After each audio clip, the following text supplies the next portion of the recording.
recognize that tune, and you know it's time for RELICS Radio. This is a family-friendly show, so the entire family can join us as we talk metal detecting and relic hunting.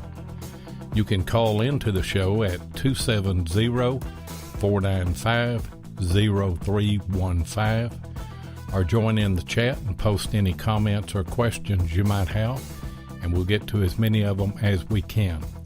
You're listening to RELICS Radio of Southern Kentucky and Middle Tennessee.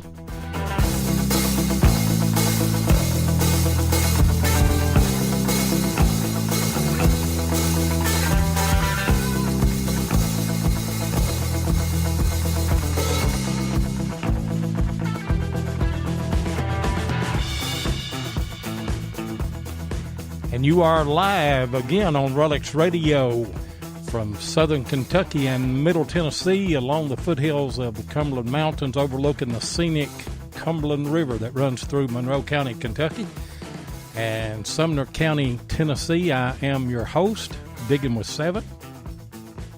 And I'm your co-host, Tennessee Jeff. What's going on tonight? 7, it's been hot, hasn't it, buddy? Oh, I tell you what, it's got warm on us. I about had a heat stroke today.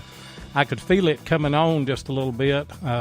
It was cooler today than it was yesterday, but wind died down and there wasn't any wind, and it was humid and everything. And I tell you, you know how you get the feeling whenever you know you've been there just a little bit too long, just a little bit droggy and everything. And so I quit probably about dinner, hunted from about 7 till dinner today with the Equinox. I'm loving that machine, I tell you. I say I'm loving mine too, and then I mean you've done real good in the last couple of days with it. So, I mean you pulled that war nickel out of the ground right on top of that piece of big iron that you had. Well, it was laying on top of it, sure was. And you haven't seen what I've got over the last 2 days. I've probably pulled 40-something relics off that little bitty house site in the last 2 days. Got an Indian head today, got several wheats, and everything is just as sweet as it can be with 11-inch coil and great separation. I cannot imagine how good that machine's going to be with a 6-inch coil. That's right, and you can tell everybody you've hunted these home sites pretty good with the AT Pro and the CTX, hadn't you? I've hunted them. The one that I hunted today, I've hunted with the CTX, and I pulled one silver coin off of it, and it was some foreign coin. I don't even remember now where it was from, France or somewhere.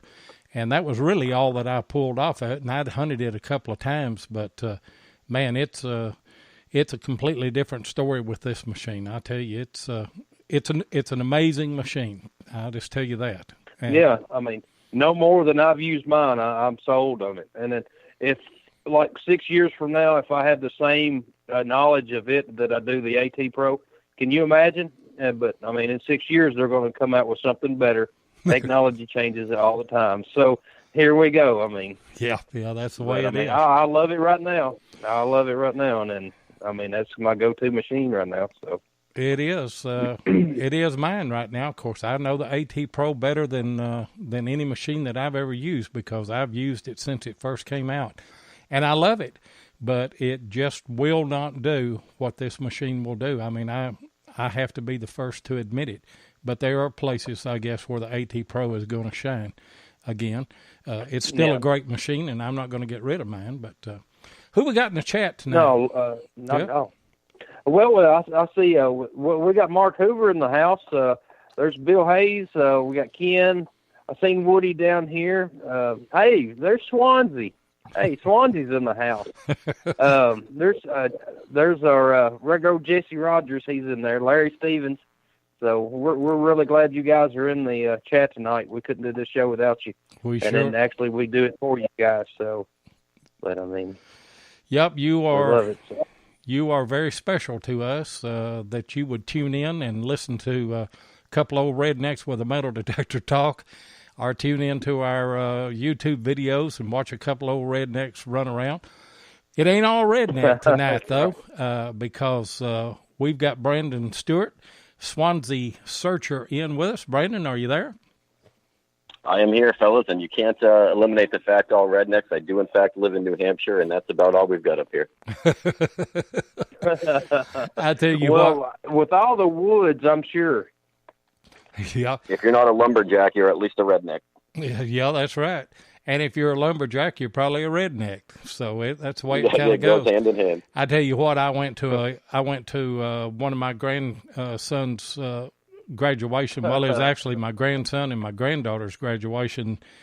Probably Monday night, Tuesday night, I can't remember. And I sat up in the balcony of the gym there and was doing some filming for the school. And I looked around, and I tell you what, all the riffraff goes to the top of the building for some reason there. I told them when we got finished, I said, the people that I was sitting with, they had more tattoos than they did teeth. Oh, boy. Man. I hope nobody from Monroe County is listening to this show tonight. But that's just the way it is now. Sure is. Hey, Swanzey, Butch and Heath and Debbie and them, you had a hunt with them. Tell us a little bit about that tonight.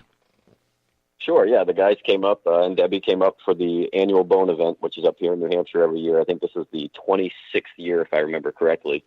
And we had talked ahead of time about getting out on possibly Sunday, because that was the day of the seated hunt. And, this was going to be their last day here, so they wanted to designate it doing something a little bit, more natural to our area.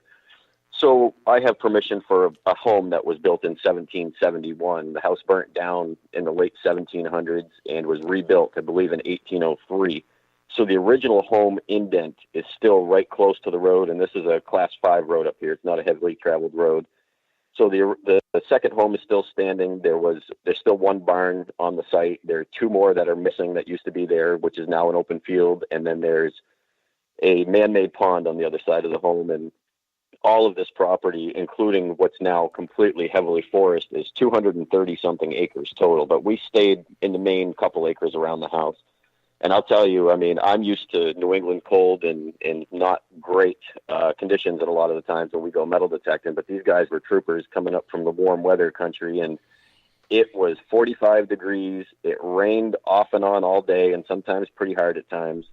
It was miserable, wet, cold, windy, anything that you could think of as a miserable spring in New England. That's what we dealt with that day. And they were out there the whole time, with a couple exceptions. Butch did get in the car a couple times to get out of the rain, but Heath and Debbie stayed at it the entire time, and and some good things were found. Not as much as, of course, we always like to do, and I have been on that property once before, but we did find some pretty neat stuff, and it was great meeting them in person. I had met Butch 2 years ago when he came up from Bone, but I'd never met Heath, and of course I'd never met Debbie.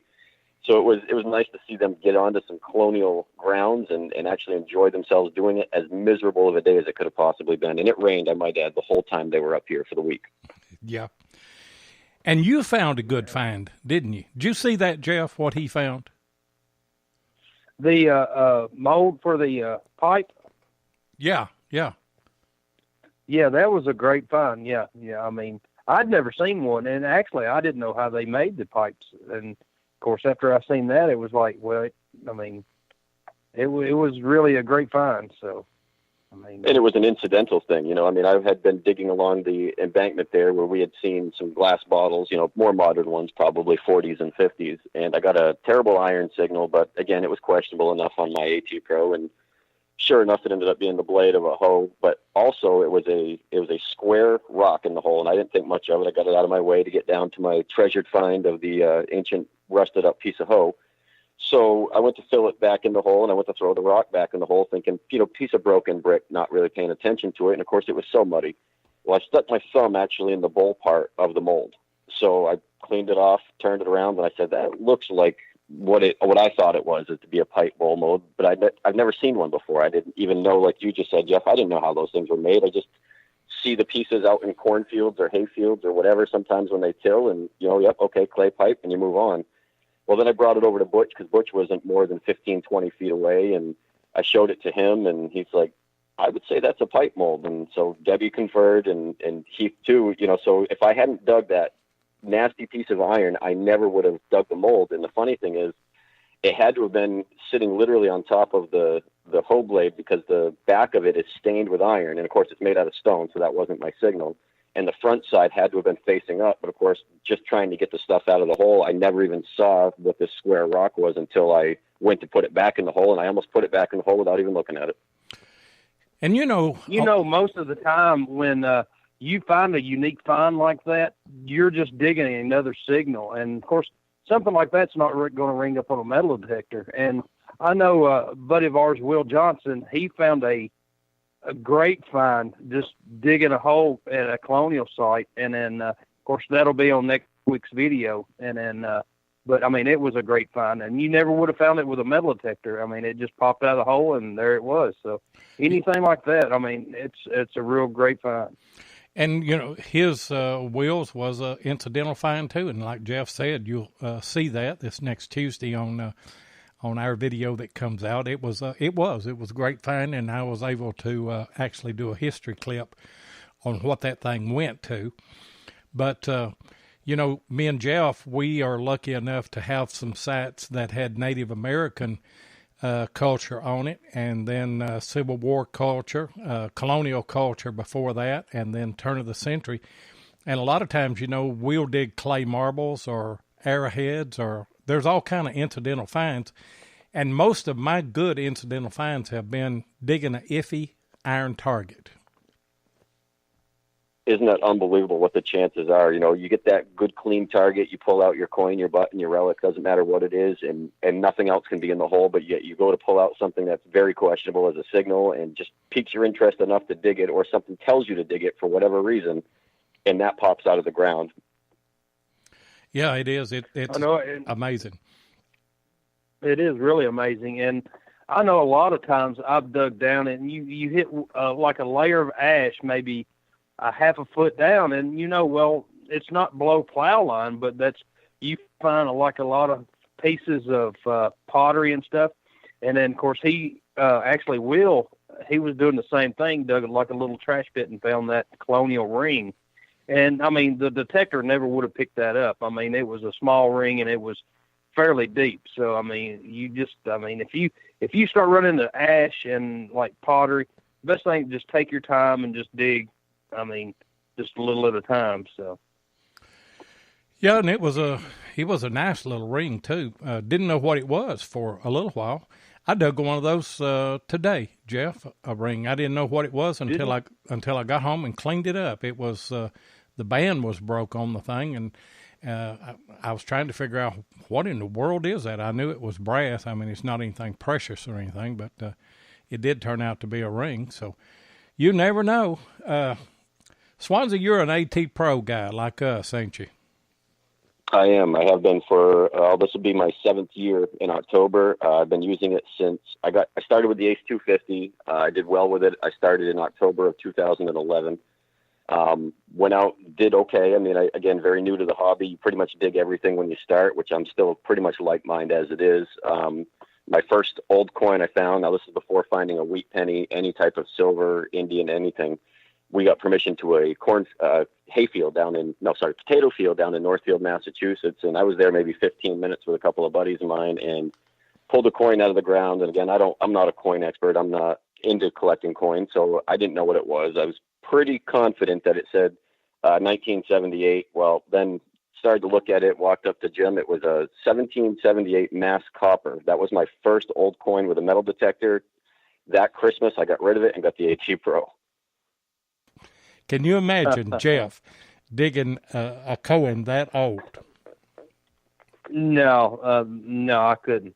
I mean, that would be great. And of course, we have a lot of Civil War activity here, and of course, we dig bullets and stuff like that. But I couldn't imagine being up there and digging old coppers like that, and then a chance of finding something even older. So, I mean, that would be great. And like the copper that Heath found when he was up there with you guys, he couldn't tell what it was, but I mean, after some research, I think he finally figured out what coin it was. But I mean, that's one of the bad things. You dig a copper like that, and you can see the outlines, or you can see a little bit of lettering or whatever, and you just stare at it and stare at it and stare at it, and it takes you forever to find out what kind of coin that is. So, I mean, I've dug a couple of coins like that myself. So. And it's always funny in the field when you dig something and you don't know what it is, and you're already filming on the thing. It tickles me to death whenever I go back and I'm editing after I've done my research and after I've examined whatever the relic is or whatever the coin is, and now what it is, how comical that it is whenever your first impression of something. Have you done that, Swanzey? I've done it more than I can count. I'll tell you, last year I was a buddy of mine, Carl, who's the main guy that I dig with most of the time. We were going to a spot that they were logging right down the road from my home, and we knew that it had been a park that had closed down in the 1920s to 1930s. We didn't have an exact date. Well, they went in and logged a lot of it, so there's a lot of skidder trails going in and out of it. And we had been to a different part of that same area, and I found, a lot of barber dimes, mercury dimes, some Indian head pennies, and that type of sort, stuff that was pretty much time period, late 1800s Indian heads, I might add, early 19th. Well, then we get over on this one skidder row, and I'm dug a hole probably 10 inches down, and it didn't sound like a coin. It sounded like a button, but I get down there and I see a shining of a silver eagle facing me. So I'm thinking, oh, sweet. Took out the phone, starting to take pictures. I got myself a nice silver quarter. Didn't know what it was. Get it out of the hole, and I'm thinking, well, the back's not shining. So I took out a soft toothbrush and I cleaned it off, and come to find out it was a War of 1812 United States Infantry 1st Regiment officer's coat button with silver wash on the front of it. Goodness gracious. That's great. Yeah, that was a beautiful button. That was on the Butch's magazine, right on the front cover, actually. I've seen that. It was a beautiful button. Man. Of course, down here we don't have much of War of 1812 activity, but I've been lucky enough to find like 7 buttons. Of course, I guess that's just people coming back home, and then like later on they'll lose them in their yard, or the uniform will get thrown away. And I've got a site I've found 3. Let's see, it's artillery button. It's got the one with the eagle sitting on top of the cannon, and it's got the 10 cannonballs. And I think the back mark is Crumpton, Philly, or something like that. And then the same farm, I've got a Navy button that's got the eagle and the anchor. So, and then a couple of, I found one out at the rock wall at one of Seven's places where his daughter used to live. And then that was the 3rd Regiment, I believe, wasn't it, Seven? It was a script. I don't know. I can't remember on what. It was a great button, I tell you. And we almost walked off from that place, Swanzey, because that was one of those multicultural things. Had a rock wall going through, and that's rare in our part of the country. But we had found on historic aerials an old house site there. Jeff found it. I just told him, I said, we can hunt that property if you can find anything on it. And he said, well, there's a house on historic aerials. We can go check it out. But he said, I think it's like 1950s. And I said, well, we'll go back there and look. Well, we got back there, and there's a rock wall. And I said, oh, man, we may have something better than a 1950s house. But all of the stuff close to the top of the ground was 1950s. And then the closer we got to the rock wall was the older stuff. But we wasn't finding any older stuff. And then Jeff had a signal, and I was ready to go. And I told him, he said, let me dig this signal. And I said, if it's not a flat button, we're going to go. And it was a flat button. And then we found several tombacks and brass flat buttons. And then he pulled that War of 1812 button out. It's a great button, I tell you. And when you're starting to find the flat buttons coming up consistently, and you've got the tombacks, and like you said, you found the War of 1812, which you're probably right. It probably was a returned soldier of some sort.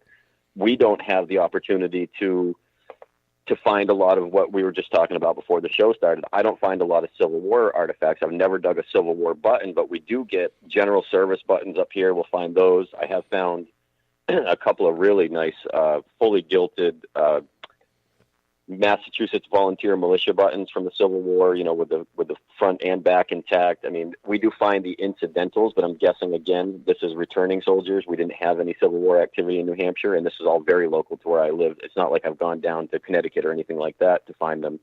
They pop up every single year. There's no rhyme or reason. They can be in the same field as a mercury dime. It could be in the same cellar hole where you found tomback buttons. You find that, and then you find what we call hunter's coins, modern nickels, pennies, and stuff like that out in the woods that could have had a tree stand up in the air. But as far as finding the Civil War era stuff, there's next to none of that except coinage. I mean, we do find some of the, mid-1800s coins, the Fatty Indians, obviously much older stuff. We do have a lot of 1812 activity that was up here, which was nice. And if you're lucky enough, you can find some of the Continental Army buttons as well, because we did have a lot of that activity through here. Yeah, I'll tell you what, y'all have got a lot of history. Hey, guys, we're coming up on a hard break. Let us run this commercial break, and we'll be right back with you.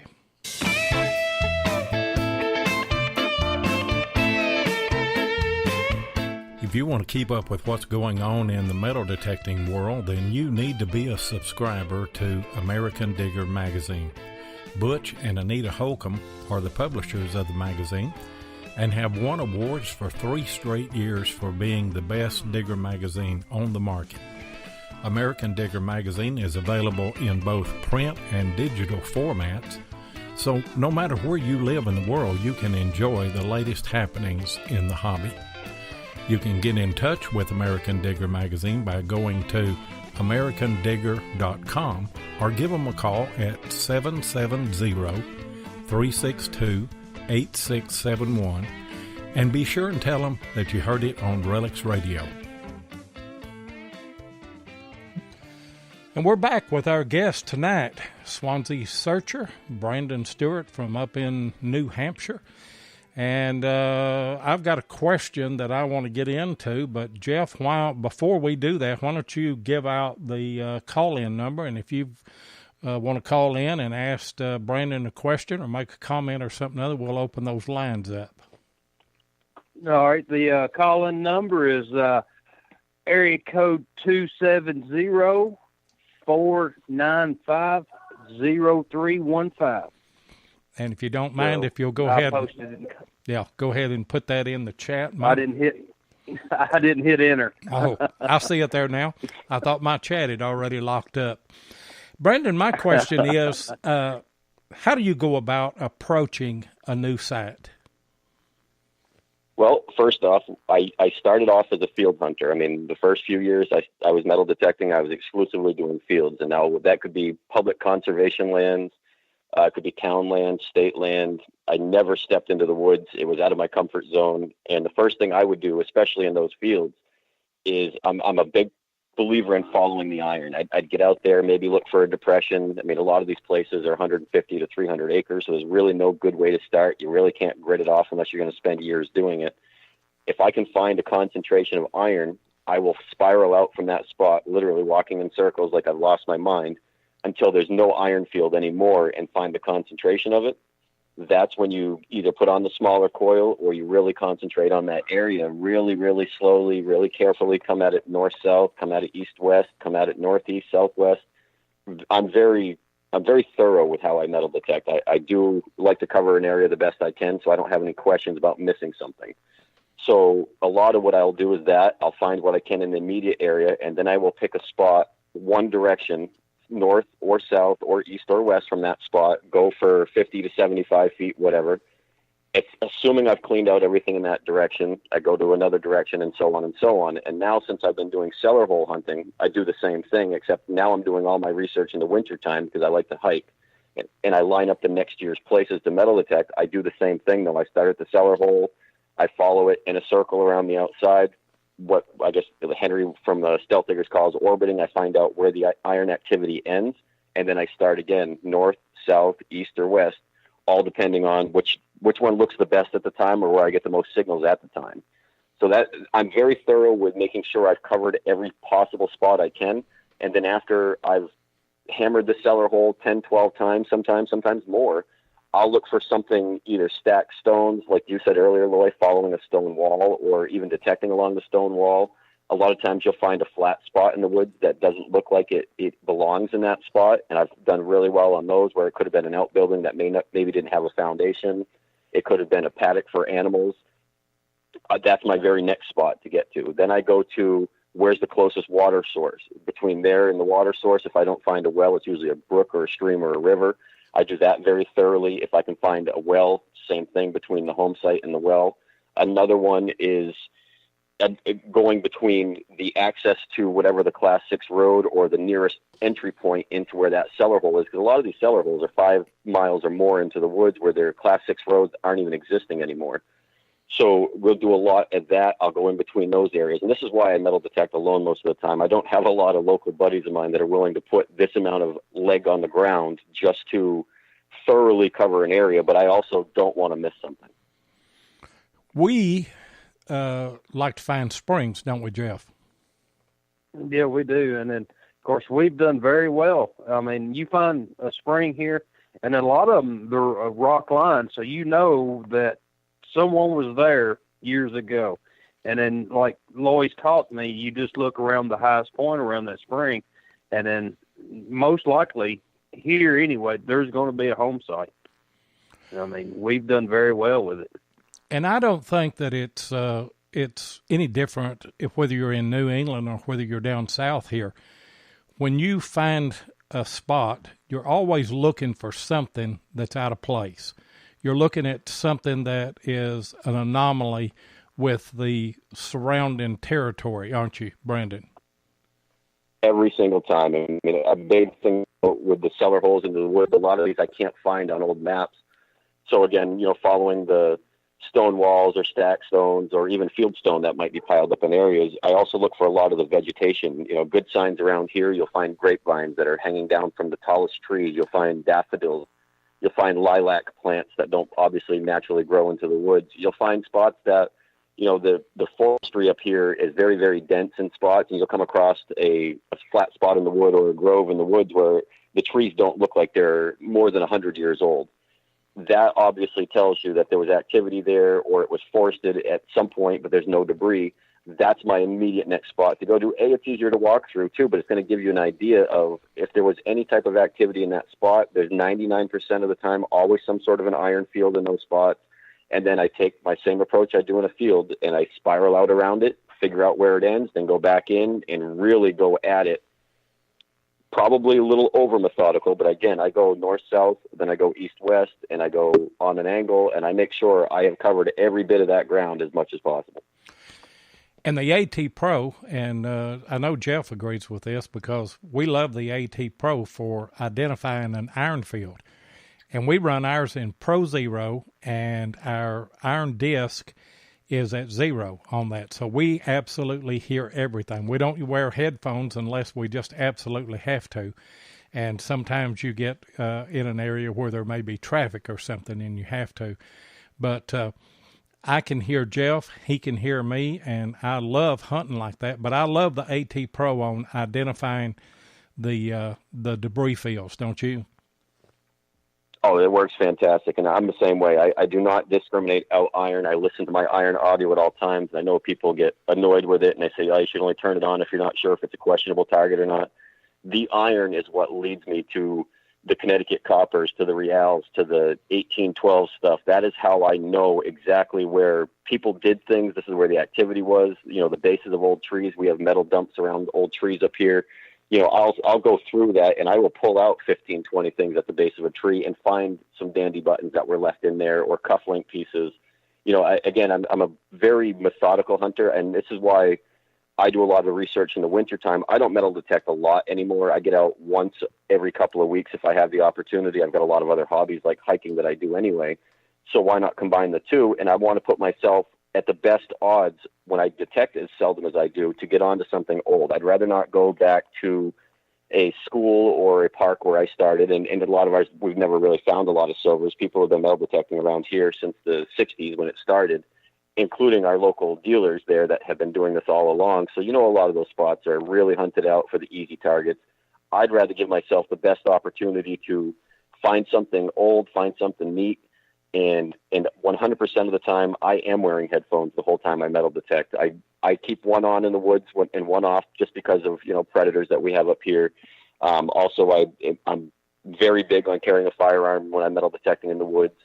I don't want to hear my machine's nuances of the squeaks, the pops, and stuff like that. I like the headphones. I feel I get a better sound out of them, especially where I use the Gray Ghost. They've got an excellent sound quality to them.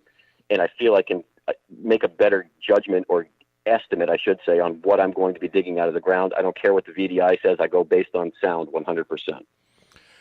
That's the way we do, isn't it, Jeff? It is. And you were talking about the AT Pro, trying to find the iron fields and stuff. And, I mean, of course, I've got the Equinox, love it, but I think I'm going to have to use the AT Pro to locate the iron fields and then just mark it and then go in with the Equinox. Because, I mean, right now I haven't used the Equinox enough to know the sounds of the ground. I mean, of course, I'm good with the AT Pro, and I know my AT Pro, and that's a lot. That's a big difference.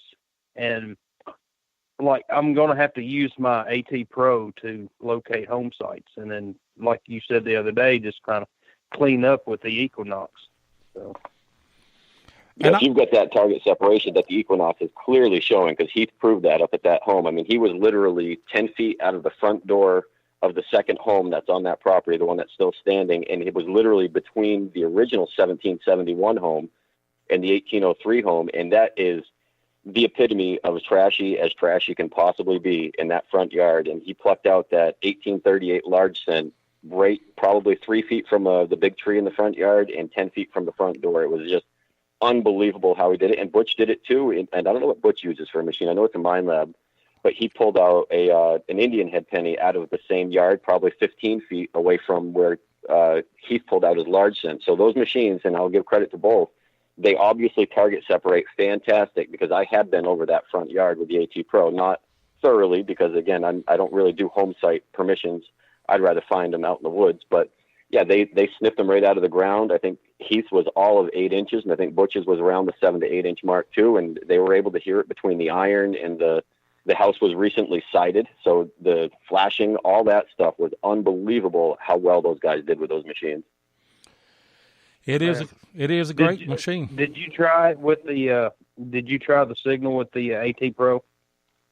I didn't. Well, no, I did not, because Heath already had his camera out and was ready to start filming. I mean, I'm familiar, obviously, with what I hear. I know I missed it. Let's put it that way, Jeff. I had been over that spot probably even that day, and the signals would have been great because the ground was thoroughly wet. I'm guessing that my machine just didn't separate it from the square nails and all the repeated iron signals that was all over that front yard. As much as I love my AT Pro, I don't think I would have, nor did I hear it. Yeah. I'm the same way on one or two things that I've dug over the past 2 days with the Equinox. I don't think that I would have heard with my AT Pro. I just don't think that I would have, because I don't think I would have heard the war nickel that I found that had the humongous rusted square nail laying on top of it. You know, I think I would have picked up that nail and not the nickel. But I tell you, it was a sweet sound. Let me give a tip that actually Mark Hoover, I heard him talking on one show one night, and he's talking about ground balancing the AT Pro manually. And you can, you push that far right button and just raise and lower your coil. But then you can, when you let that go, you can push that button again and then use your plus or minus up there and actually raise that up or down manually. And I've started doing that on my AT Pro. After I ground balance it, I kick it up 2 or 3 more notches. It's a little bit more chattery, but I think I'm finding a few deeper things with the AT Pro by doing that. Have you ever done that, Swanzey? Yes, that's what I've done from the beginning with it. Actually, when I met Mark Hoover out in Ohio, also at a dig that we had a couple years ago, Mark and I were talking about that, and I may be the one that told Mark about that, because I've never used the automatic ground balance on my machine. It never really comes in right. Yep, Mark just said he learned that from me. I've never used the auto ground balance on the AT Pro. I've always done it manually, just like and you're going to probably curse me out on this one, I also don't use Pro Zero mode on my AT Pro as well either. I prefer the standard mode. I prefer the length of the tones, and I would dare anybody that uses the same machine for the amount of time that I use to dig something that I wouldn't dig in their Pro mode that I will miss in the standard mode because of the way I metal detect, because of how thorough I am. I've always, I know my soil up here. Let's put it that way. I know my soil up here is going to ground balance between an 89 and a 91. When I went to Ohio before we started the hunt, I played around in the soil, adjusted my ground balance accordingly. It ended up being about an 82 to 83, what stabilized the machine. Pumping the ground, you lose that opportunity to correct what might be underneath the coil. If there's a small little tiny piece of iron, if there's the slightest little flake of aluminum, even if there's aluminum foil under it, especially people who discriminate a lot of stuff out, when you manually choose those numbers, you can adjust it to how hot that ground is, or how cold the ground is, as I call it, and you can really tune it into that spot. Now, the woods might be a little bit different than the fields up here, so I manually change it to that. I never pump the ground with that machine. It just doesn't have as thorough of a ground grab, I don't think, as much as it does when you do it yourself. Huh. And I've never really run my AT Pro in standard mode. So, I mean, I may be missing a lot of things with the AT Pro that I should be, reading if I was in, like, standard mode. So, I mean, it makes you think. We have a lot of guys who use them. What are you saying is the difference between the standard mode and the Pro mode?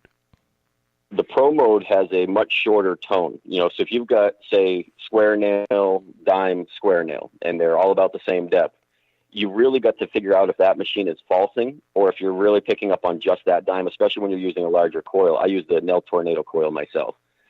With the standard mode, if you're slowing your coil down enough, you're going to hear the iron grunt, you're going to hear the high tone, you're going to hear the iron grunt very clearly, very distinctly. You're not going to think that you're getting that false tone and skip out on that dime. It's a much longer tone. It's a much sharper tone. You don't get as much of that high-pitched noise like you'd get on a silver coin. You don't get that on the iron signals. You don't get it on the little fragments of a square nail. I mean, I can almost tell you every time if I'm about to dig a square nail. I do it sometimes just to prove that I'm on an old spot, but I could tell you almost every time the difference between the standard and the Pro mode's tone separation, that it's going to be a piece of iron versus a falsing high tone on halo effect, for example, which is what happens a lot too with the AT Pro. That's interesting. I tell you, I wasn't aware of that, but yeah, you're right. You'll get a falsing off of a piece of iron, or you'll get a falsing off of a nail that'll be a high tone. And, I'll put it in pinpoint and back off and come into it, and you can see that the target is not where the high tone was, and most of the time that's going to be falsing off of a nail or a piece of iron or something. Yeah, I mean, it makes a big difference, and I started off with using the Pro mode because everybody and their buddy that around here, there's about 23 of us in a local metal detecting club, and I'd have to say 3/4 of them use the AT Pro. We go to a lot of the same group hunts.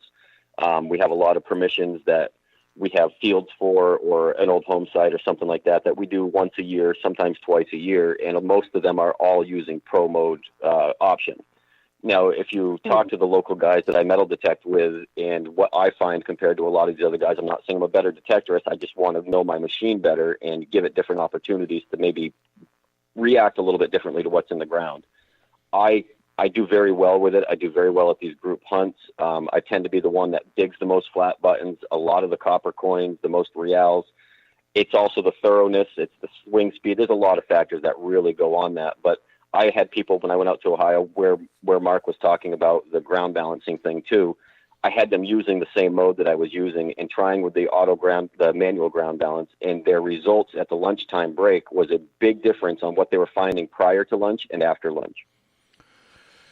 Yeah, I'm gonna have to try that. That makes it a whole new machine. Yeah, I mean, we need to try that. And of course, I've got one ordered. I just need to pick it up. The little snake coil, and Lloyd, you've got yours, and then you like the little snake coil on it, don't you? Oh man, I love it. I sure do. Whenever you get into places that are, well, you were talking about a house that burnt.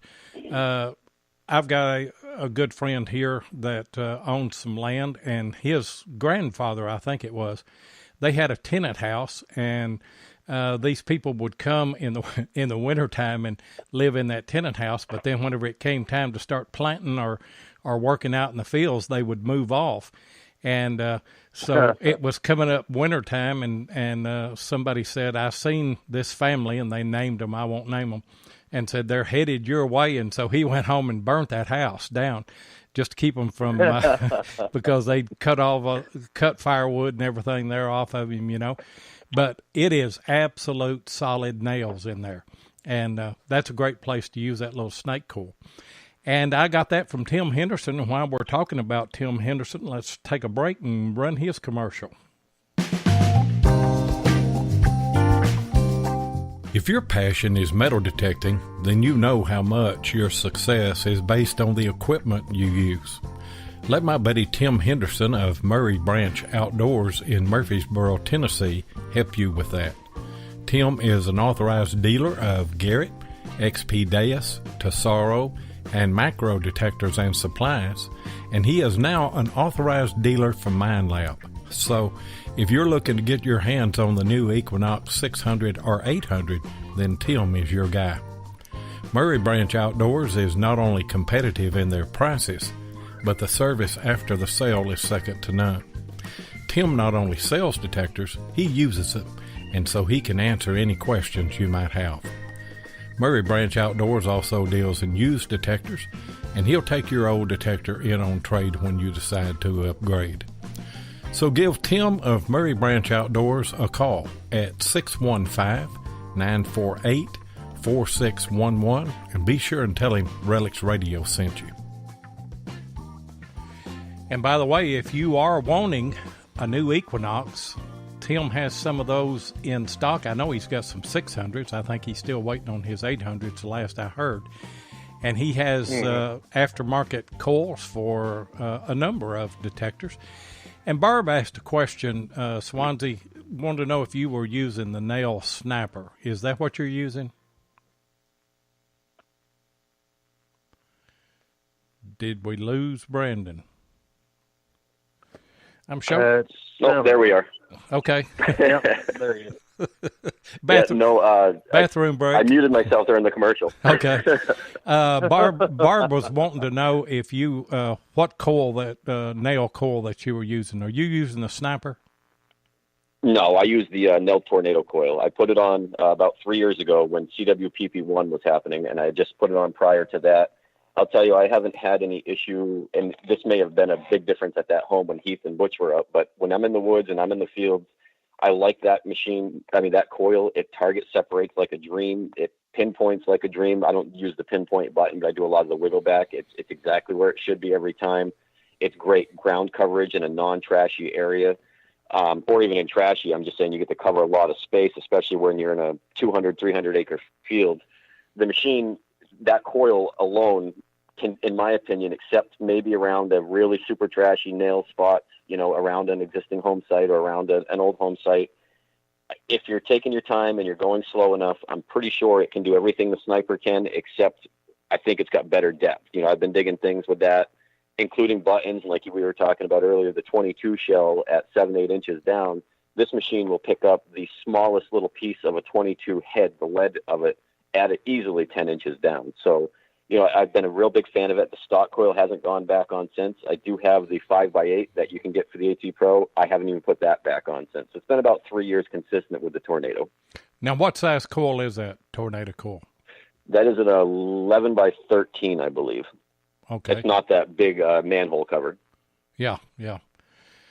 Interesting. I've never used one of those, but I know that Jeff Ford has got an elliptical coil like that on his GPX, and he burned us up at a Civil War camp with that on his GPX. So I think that there's something to those elliptical coils that make them good, don't you? Yeah, I mean, and again, for me, it's a lot of ground coverage. A lot of times I can get to a spot around a cellar hole that there is absolutely no sound for a long period of time. To me, why would I want to swing something that's 5x8 or even 8x11 or whatever the stock coil is for the AT Pro when I can cover a lot more ground? I can get to that iron faster. I mean, I've got a pretty broad swing anyway when it comes to metal detecting and a very level one, so I can get large outreaches off to the side so you don't just miss that coil off of a target by an inch or 2 inches or something like that. I mean, it really picks it up, and it really has great depth. I'm not going to say it's going to be like CTX 3030 depth, but it's an excellent coil. I know a lot of people that use them, that swear by them. I just don't see any need in switching coils on and off the machine, unless, again, you want to get into that really heavy square nails or something like what the Equinox can do, which I still don't think it would equal with the target separation. just the small coil, to me, it seems like I'm playing with a child's toy versus using something that's going to actually be useful. That's right. And then I know Tim and Ron, they use the tornado coil, and they was talking about it has great separation too. So I mean, they swear by it.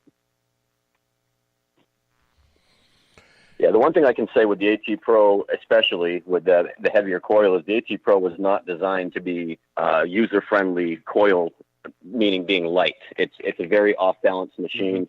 I mean, I'm young now. If I'm 60 years old, obviously, I don't think that machine would be my first choice, especially for a long day metal detecting, more than a few hours, or when you're hiking in and out of the woods 5 miles and to carry the extra weight. It is a very coil-heavy machine to begin with, and it is very unbalanced, especially with a larger coil. And I see Jim says he loves the Storm coil. I believe that is the big coil.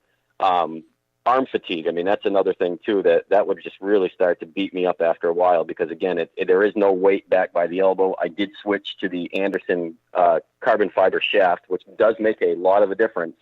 Plus, you've got adjustability on your control box. You can actually pivot it and have it facing you while you're metal detecting, as opposed to you having to look over the arm cuff of the coil to see what your screen's saying or check the depth or anything like that.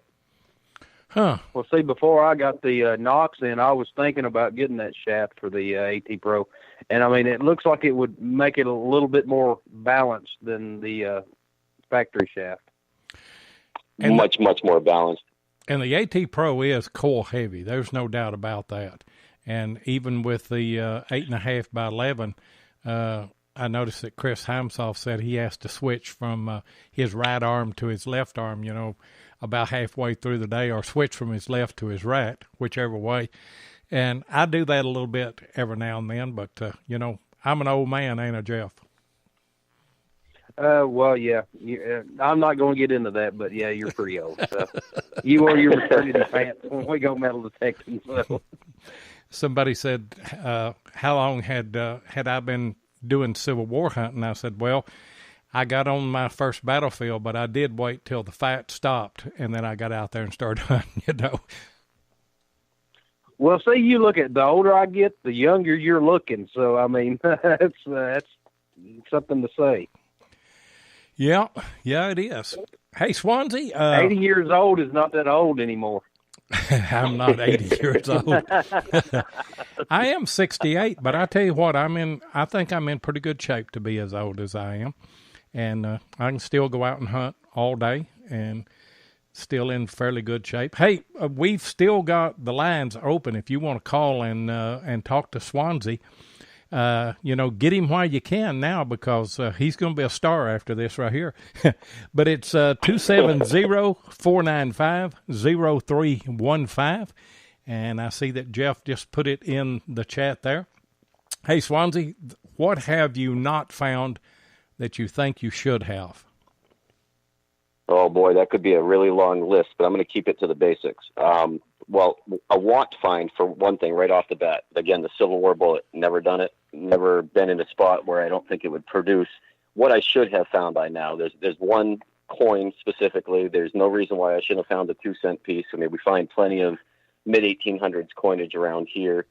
Another coin that I haven't found is a half dime, not even the seated variety. I mean, I found first-year seated dime, the 1837, before it had the stars and the arrows and all that. I've found a lot of coinages from state coppers, including Massachusetts and Connecticut. I found Drake busts. I found cap busts. I found, Liberty cap. I found every variety of large cent for the most part that you can pretty much dig. The half dime eludes me. I found plenty of half reals, 1 reals, 2 reals. I found Colonial silver shoe buckles and the tiny knee buckles, and I've dug so many things that are fantastic things, but there's these things that I see other people dig all the time, and I'm not GW button. I mean, of course, that's a bucket list find for anybody up here. There should be more of them, especially to the spots I'm going. They date to the right time frame. One thing that I did find recently that I had never found before was a complete set of 1700s cufflinks with a pattern on them, so that was pretty neat. The one thing I'm going to tell you, and it sounds as dumb as it sounds like it could mean, is it's that stupid Civil War bullet. I've got to dig a 3-ringer. I've got to dig the mini ball. I've got to dig an Enfield. I've got to have those.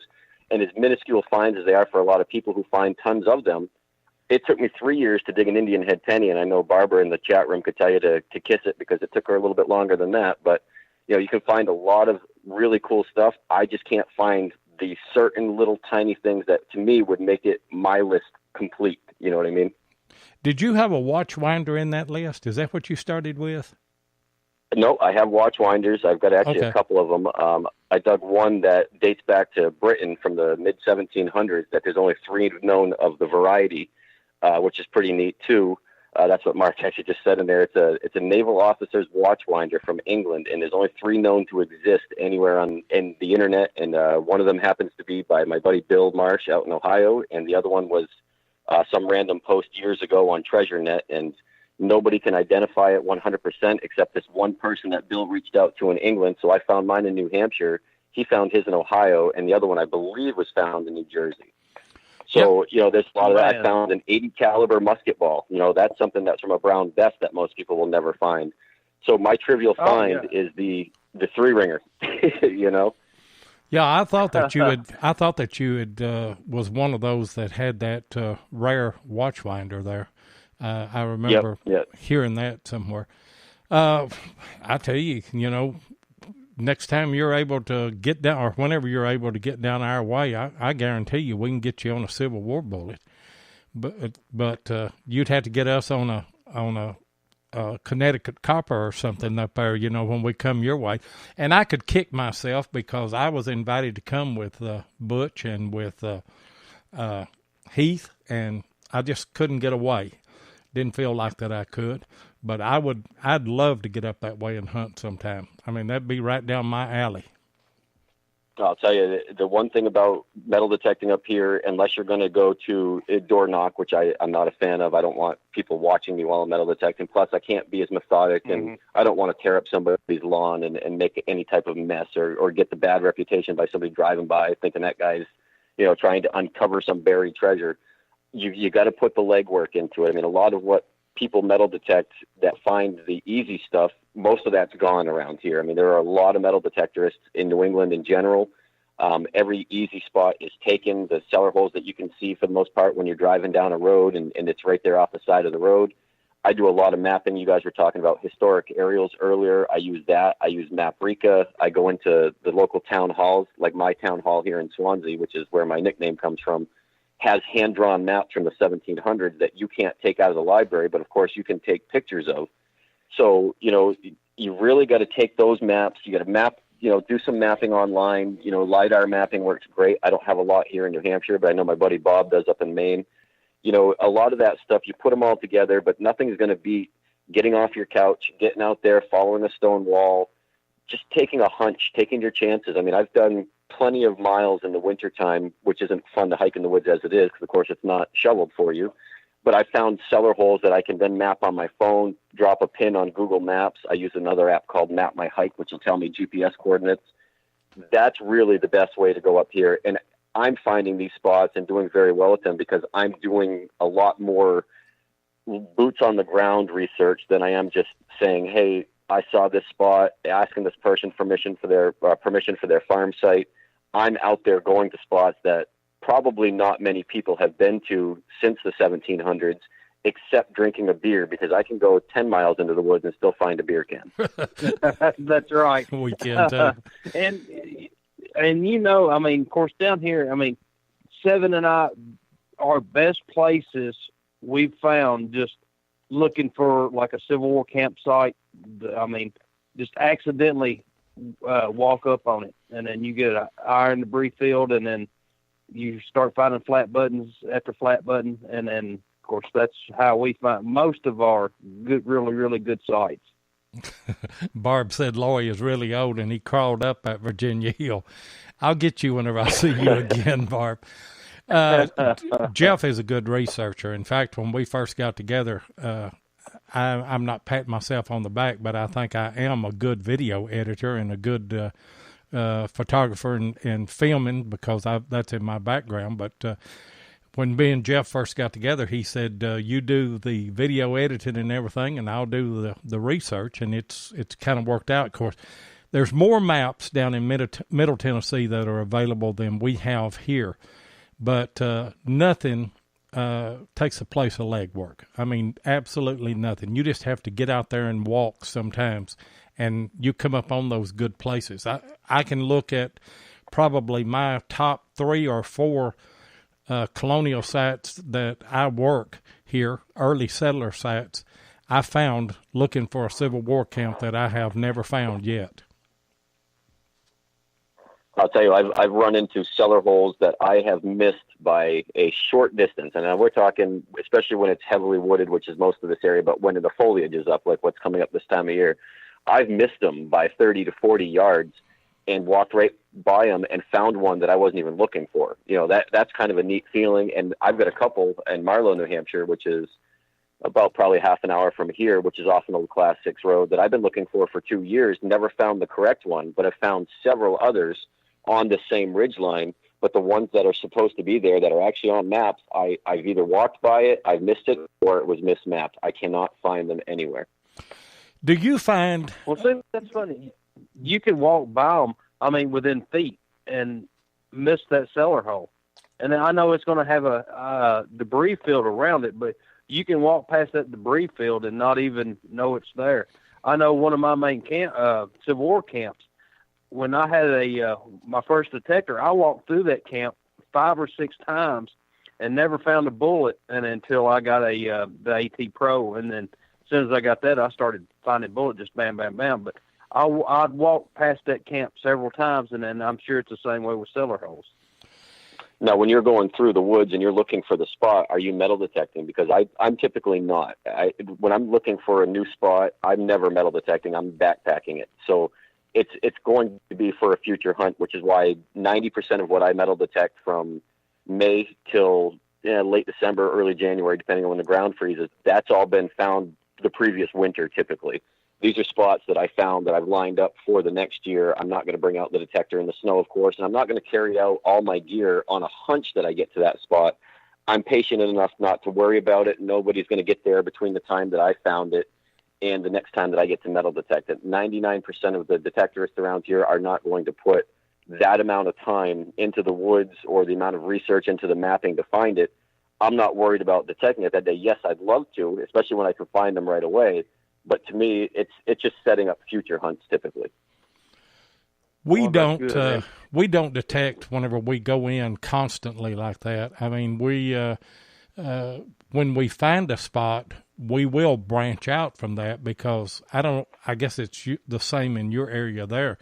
But we tend to find, when you find one early settler site, there tends to be kind of a community. I don't know, maybe a quarter of a mile, half a mile apart, but if you look for those springs or knolls or anomalies in the terrain and everything, I've came up on I found one by accident. It was above a spring, but then I found 3 more, and I'm just, in those instances, I will walk and looking for a debris field. But our debris fields around our what we call colonial sites here, actually they're just early settler sites, they are very, very concentrated. And I think that it was the threat of Indians that kind of kept them close to home most of the time. In other words, the debris field is not big. Is it that way in New England?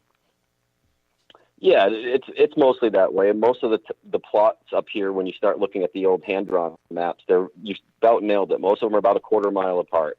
That's pretty much what they were given for land grants up here. There are some that you might find a little bit wider, and then you've got intertwining stone walls in between them and such.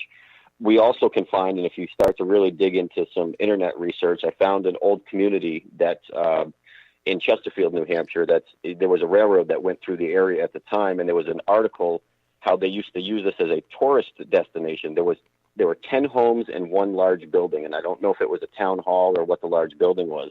Well, there was a disease that went through and wiped out the entire town within a couple of years. It was never resettled. Now, to get to that spot, it's just under 10 miles from any direction you come in on that railroad bed.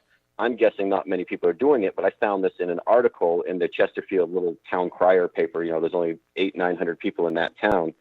I've been to this spot. I haven't metal detected it yet. It's a long way to pack in and do a full day's hiking, so I'll probably camp on it. And it's on state property. So there's other ways of finding stuff like that too. But these homes, the quarter-mile thing doesn't exist. These are literally probably 150, 200 feet away from each other. And there's 6 on one side, 4 on the other, and then there's a large building a little bit further down. So you can find stuff like that just by digging into old town articles, based on the history of the community. We've got a lot of, in my Cheshire counties where I live, there's a Cheshire County Historical Society that has a book that's called Monadnock Moments, which is the Monadnock region. There's stories about these old buildings on these old roads that obviously they don't exist anymore, but they had something to do with why they made the news back in 1785 or 1802. You go in and read a lot of that stuff. So that's another good resource to be able to get into as well. I wish we had more maps here. In our county, John Hunt Morgan, the Confederate raider, came through and burned our courthouse, and we lost all of our documentation from way back, from the early land grants and stuff like that, in our county. And so it's extremely difficult. Now, Jeff, what's the date on those maps that you've got out of Middle Tennessee there? See, right now, the oldest tax map I've got is 1878. And then you see a lot of home sites on that. And there's a good possibility that they were there in the early 1800s. So, that's the map I go by. And then there was a couple other maps that I have found, just pictures of them. And back in the... I think it was like 1802. And, of course, it doesn't show very many home sites. It just shows some of the old traces, like the buffalo traces and Indian trails and stuff like that. And, of course, I'm lucky enough to live here where I live, and we've got a Bledsoe Fort. We've got a Greenfield Fort. And, of course, they were settled by Anthony Bledsoe and Isaac Bledsoe. Of course, they come from Culpeper County, Virginia, and they come from there out here to settle their land. I think it was the mid 1700s, and then they built the forts then. So, but a lot of the maps that shows them on there is just more or less buffalo traces, and of course we've got one trace coming through. Everybody calls it Avery's trace. But, and you go back and look at the, Library of Congress and all that, you can't find a guy named Avery that built a trace coming out this way. And you have a lot of, historians, they're like, well, no, it's Avery trace, no, it's something else. But, that's the furthest map I've got of this area, so the oldest map. Swanzey, most of our early settlement began somewhere around the late 1700s, 1798 in earnest, whenever the Revolutionary War soldiers were given land grants. That's the way they paid them. And they came here to Kentucky and Tennessee, and I don't know how much land that they got whenever they got a land grant, but, they got a few acres, 100 acres, 200 acres, something other like that. But that's most of our old history there. Yeah. The privates, they got 600 acres, and if you were higher ranking, you got a couple of thousand. I know Anthony Bledsoe himself, he got 2,500 acres. And, of course, most of it, actually my house sits on part of his land that he got in the land grant. And, of course, down here where I'm at in Middle Tennessee, it was settled a little bit earlier than where Lloyd's at in southern Kentucky. So. Yeah, because it's closer to Nashville, and all of our stuff is closer to Nashville. Yeah, all of our stuff is along the Cumberland River. Are your sites that you hunt, are they along some major waterway, Swanzey? A lot of ours are like what you were talking about, a spring of some sort. We've got a lot of course, I live in a pretty hilly part of the state. I call it hills, but it'd be mountains to the people in Ohio or Kansas or something like that. But we've got a lot of brooks, a lot of streams. There's a couple of major rivers that run this way, the Connecticut River, which is what separates New Hampshire and Vermont. the Ashwillet River, which winds its way through the entire county in this corner of the southwestern part of New Hampshire. There's water everywhere. There's not a lot of standing water in this part of the state. There's not a lot of ponds and lakes or anything like that. But the movement of water is everywhere. So you're never too far from a mountain spring, a brook, a sizable stream, a decent riverway. There's a lot of smaller rivers, too. I'm saying the two major ones are the Connecticut and the Ashwillet. There's no shortage of it anywhere. And a lot of these homes that I metal detect on are 1,500 to 2,000 feet elevation in spots, but there's always water there. I took a picture a couple weeks ago when I was doing a hiking spot where I found a few cellar holes, and there's a actual waterfall that runs right down in front of three cellar holes that are all right next to each other. I'm guessing one's the barn and two regular home sites. That's pretty much what I look for too. And of course, those can change direction over time. You know, the Connecticut River hasn't always been in the exact path it's in now. Same with the Ashwillet. And that's why I take road maps for granted too, because the roads change direction, which is why you really got to put your feet on the ground and see how that changed relative to where these home sites are looking now. Yeah. Also, we got a lot of roads named after Musterfield Road or Mill Street or Mill Road. A lot of those are hints onto what was possibly down there. Well, if there's a mill nearby, chances are there were home sites nearby as well. We got Missouri Mike on the line. What's going on, Mike? Oh, not much. You guys doing all right? We're doing okay. Everybody was wondering. How's it going, Mike? He's going through maps as we talk. I don't know what that noise is. I'm out here doing some garden work. I got a question for Brandon. I was wondering, do you hunt on, you talk about hiking in 4, 5, 6 miles. Do you hunt on government land, and is it legal to hunt on government, or are you on private? 99% of what I do is on either state or town conservation land. State forests in New Hampshire, you're allowed to hunt, metal detect, hike. There's no camping, there's no fires on most of these spots, but most of it in the state, a lot of people that have older ties, like say, for example, my town was founded, I believe, in 1774. There's a lot of family names that came up from Massachusetts. My town is named Swanzey, which was named after the settlers that came up from Swansea, Massachusetts, different spelling. Well, the old family name, they always had these huge land grants for 200 to 300 acres of land. 99% all of that was donated when these people's families would pass away or when the generations were passing away. So we have these huge state forests here in New Hampshire and these huge conservation lands. And even in my own town, over 2/3 of the town of Swansea that I live in, I live in a town that's 45 square miles. It's got 7,000 people, and 2/3 of our town land is conservation preserved land. So 90% of what I do is either state or town land that's public to everybody. There's no posted signs, none of that. Very little do I get on private land. I just don't want to have to deal with the homeowner wondering what I found or harassing me or any of that stuff. I take advantage of the fact that we have a big open air community out here, and pretty much anybody has access to all of where I go. Yeah, that's great, because where we're at down here, I'm in Missouri, and it's illegal to hunt on the conservation land without a permit, but they don't even let you. The only thing you can hunt on with the permits, the beaches that they have around the lakes. Other than that, you can't dig on conservation land. They will give you a ticket here, so kind of limited. Well, I'll tell you on that here. Well, I'll tell you, you just mentioned the beaches. We're allowed to metal detect in the off season on the beaches of the what town, we got some swimming hole areas, Surrey Dam, Otterbrook.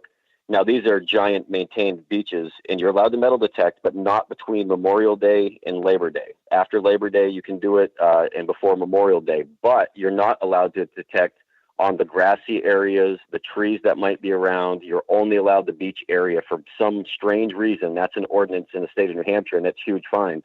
Massachusetts is now doing what you just talked about in Missouri, where you need a permit, which is near impossible to get. You can't go digging anywhere on the conservation land. You can't go digging in town forest, state forest, or most public parks anymore. They're making it next to impossible in Mass unless you're on private property, which I do detect a lot in Mass on private land that I've got permissions for. I don't choose to go down there. Their laws and regulations are ridiculous. I'm a strong believer in my constitutional carry rights, especially where I'm going to be out in the woods. I can't cross the state line into Massachusetts with a firearm without a minimum of a year in jail. Yeah. Yeah. I know, the restrictions are getting on in some of these states is pretty hardcore. I mean, they're getting ridiculous on certain things. You can't do much of anything in certain areas, and parks are getting off limits and everything else too. And I'll tell you something about because we've got a houseboat on Del Hollow, and it's the Corps of Engineers and kind of connected, I guess, with the Tennessee Valley Authority. And what they allow is what Swanzey said. They've got a swimming area, a beach area, but you have to wait until the off season to hunt that beach. But I have asked them about, metal detecting around the lake, and they said on previously disturbed ground, which would be where the water came up on the bank, you could hunt any of that. You can hunt in the water, you can hunt along the shoreline and everything, but you can't get up in the grass or the woods or anything. So I think that's pretty well standard with most government type land, that's owned by the government. Now, that's how it is around here. Now, the state parks, you have to get a permit from the state, but they give you a permit from the state parks. Now, that's just for the beaches. Now, if you get on conservation land, or federal land, you're going to get a ticket if they catch you. I know of a guy that actually got a ticket. I believe the rule says you can metal detect, but you can't dig anything. I don't know, how to put it that way. Well, but, see, that's what I've heard.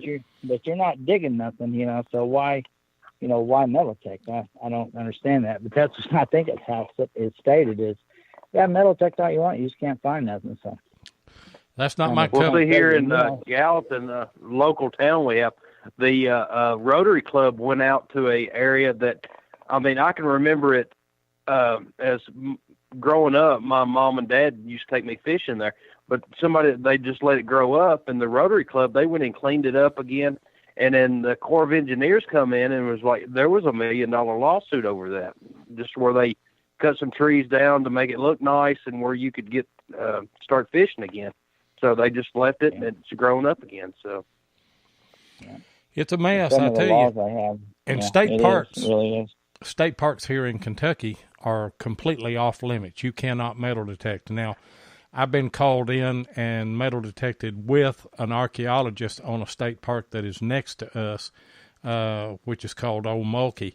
And, of course, I did a book on that, and we were doing research together. But that's the only way that I got to hunt on that was with the state archaeologist. And it worked out great. We worked together good, and I enjoyed it and everything. But you can't just go in there. They'll take your detector, your car, and your wife and kids, whatever, and whatever you will have for the rest of your life. Oh yeah, they'll take it all. Then we've got this Great Smoky Mountains National Park. You drive through what's called Cades Cove. You drive through there and you see all kinds of old home sites and like rock walls and stuff, but that's definitely off limits. So you can't get in there. So you better not even have one in the car if they stop you. Is what I hear in the Great Smoky Mountains. That's what I've heard. Yeah. Wow. Hey, great call, Mike. We appreciate you calling in and asking that question for Swanzey. Swanzey said that he was probably going to have to get off about 15 after, and we're approaching that. But before. Yeah, we appreciate it, Mike. Swanzey, before you go ahead, Mike, do you have something else? I just going to say great show, guys. Okay, thanks a lot. Thanks for calling in, Matt. All right, night, guys. Thank you very much, Mike. You bet. Swanzey, before you get off, I want you to tell everybody how they can get in touch with you, YouTube, Facebook, whatever you've got. Well, I attempted the YouTube thing. I'll tell you one thing. I'm terrible with editing, and I'm terrible at self-editing. The times that I've broken out the phone and started a video, it's never been something worthwhile. The times that I should have, I don't. The times that I record, and I've done plenty of recording, believe me, I just don't have the interest in spending that amount of time and effort into it. I do the Facebook thing. I am Brandon Stewart on Facebook. I am in a lot of the Facebook groups. I do try to stay active. I'll tell you, one of the best things I love about Facebook, and I'm there constantly, is the ID Me pages. I've learned so much about different things of metal detecting that I found out of the ground. Wouldn't have known from a piece of junk that you can identify on there, or somebody can identify on there. And then the next time you dig one and you say, oh my God, that's exactly what that was. It's just unbelievable how much you can learn from those ID Me pages. If it's something specific, you want to know how I run my machine or why I run my machine, send me the PM on Facebook. I'd be happy to answer it for you. I don't do any of the other forms of social media. I mainly just stick to the Facebook thing. I post what I find. I look at what other people find. I do watch way too many hours of YouTube videos, so don't think that I'm not watching people that are doing this stuff. And I appreciate it because that's a great time filler when I'm at work and there's nothing else going on.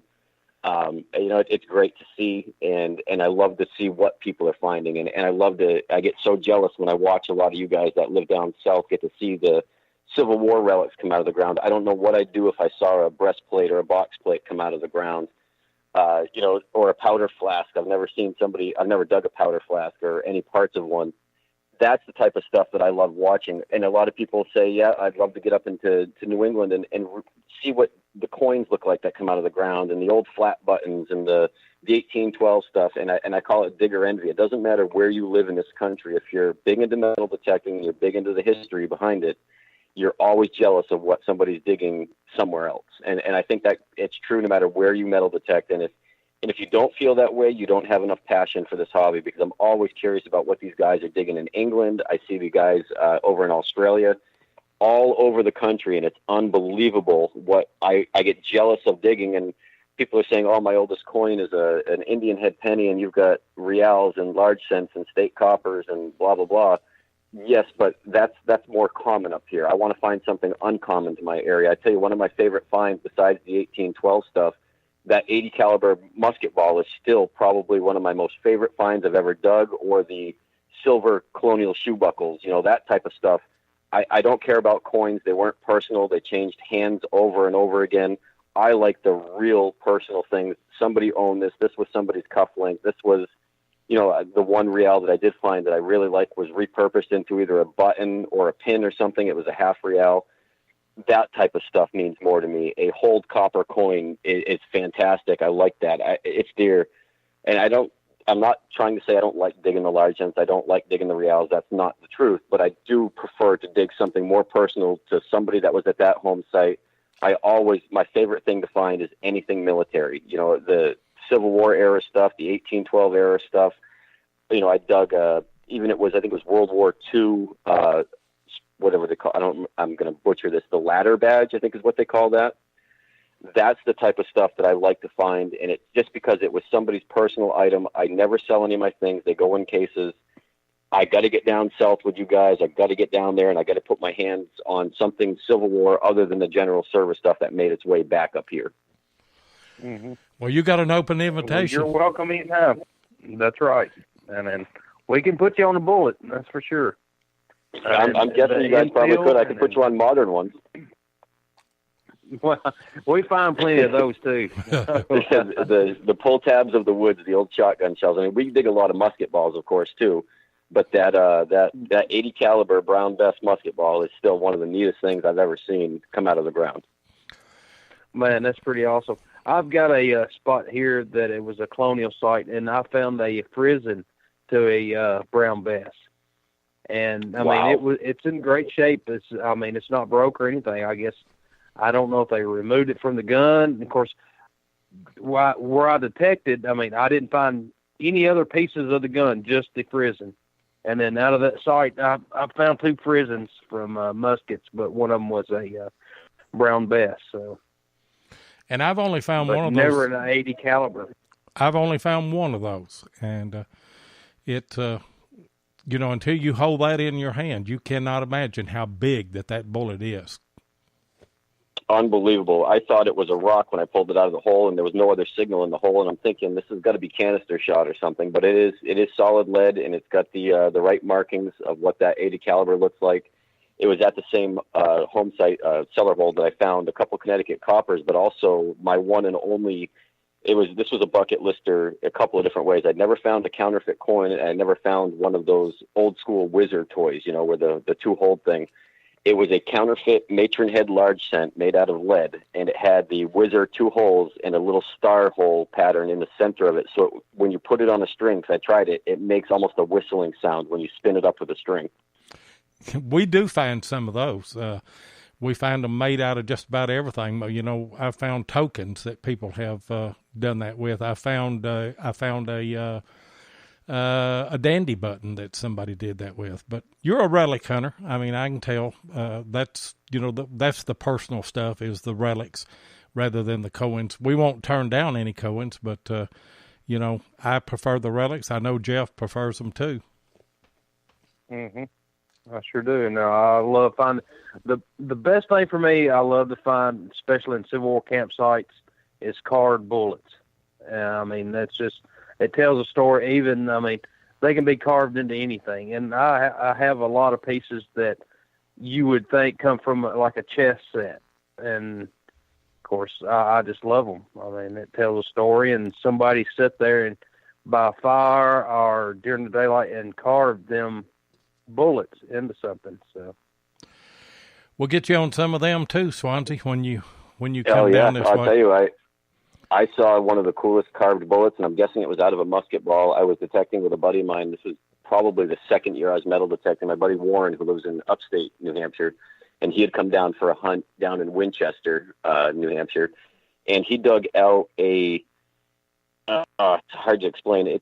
I guess it was probably a musket ball, but they turned it into a dice, but it was never finished. So I think it had 3 of the numbers, carved in with a knife blade on the tip, and it had 3 of the numbers completed, but the other 3 weren't. So it would have been probably a game piece, I'm guessing. So they had to have hammered it down on all sides to make it flat, because the corners were still partially rounded, and they only got 3 of the numbers in it. I'd love to know the story. Did he drop it and never finished it? Did something happen that he had to stop what he was doing at that activity? And this was on a muster field site in Winchester. This is where they used to meet up with the soldiers and discuss what was going to happen if the Indians came down from the mountains and all that. We've got a lot of those around here. I'd love to know the story behind why that die was never completed. And that is awesome. Those are the things that that make this hobby so interesting, is when you find a relic like that, and you want to know the backstory, and there's no way to know the backstory of it, but, you surmise what you think might have happened or might have been the cause of it and everything. But we certainly do appreciate you being on with us tonight. We've run you over a little bit here, and we apologize for that, but I knew this was going to be a great show. Perfectly fine. I knew that it's been a blast. I knew you were going to be a great guest, wasn't he, Jeff? Oh, sure was, and we really appreciate you being our guest. I mean, it's our honor, and then, of course, anybody that's our guest, it's our honor to have them. And then, of course, especially the people in the comment section, the listeners, and even on the archives when you listen. I mean, it's our honor for you to be there. So, I hope I piqued somebody's interest in the AT Pro settings that I use, the technologies, the methods that I use, from how I metal detect around a cellar hole or whatever. Maybe somebody that uses the AT Pro consistently is going to go out there and say, hey, let's give this standard mode a try and see if Brandon is full of it, or he really knows what he's doing, or he's just a lucky guy. Maybe it's because I live in New Hampshire and I've got the history, but I'm going to guess that doesn't matter where you live. If my biggest problem with the Pro mode in any machine, any metal detector, why have a machine that has so many settings and options and you're going to stick to the same thing over and over again? I played around with mine until I found what works precisely for me. It seems to work for a lot of other people that have tried it. I just can't stand the thought of you've got all these buttons, options, frequency settings on a machine, and you stick with the same thing over and over again. And it's usually the same people who never change their settings and say, yep, the spot's hunted out now. Well, try something different, and that's what I did with my machine. I found that it wasn't doing what I wanted it to do. I upgraded the coil. I went through my settings, found a setting that works for me. You just never know how that little bit of tidbit of information could really benefit other people. And you're exactly right. I mean, jumping my manual ground balance up 2 or 3 notches made a great big difference. And I'm going to try that with the in the standard mode and see what I think about it. I know Jeff is too, because we always love learning. Yeah. Yeah, always love learning. Brandon, I can't wait to get to meet you and get to share a site with you and hunt with you. I know that there's so much that you'll be able to teach us when we finally get together up north or down south here, hopefully both places. But again, we certainly do appreciate you being on. We appreciate everybody in the chat tonight. And as I always want to do, I don't always do it, but if you like podcast, let me throw these others out here for you. Beyond Sight and Sound with Josh, they're on Sunday night and Wednesday night at 8 o'clock Eastern. And then Butch Holcomb has American Digger Relic Roundup on Monday night at 9 o'clock Eastern. All Metal Mode has a podcast on Monday night at 8 o'clock Eastern. History Seekers has a podcast, that's Heath Jones and Scott Duncan. They're on Tuesday night at 9 o'clock Eastern, and then Hardcore Metal Detecting is on Thursday night and Saturday night at 8 o'clock Eastern. And by the way, we're on every Thursday night at 8 o'clock Eastern here on RELICS Radio. You got anything else to add, Jeff? No, just thank everybody for being in the comment section, and thanks for everybody watching the archives, and thank you, Swans, for being a guest. It's our honor. It has been. My pleasure, guys. And thanks to Mike for calling in. And with that, we're going to wrap the show up. So, guys, get out there and dig you some history.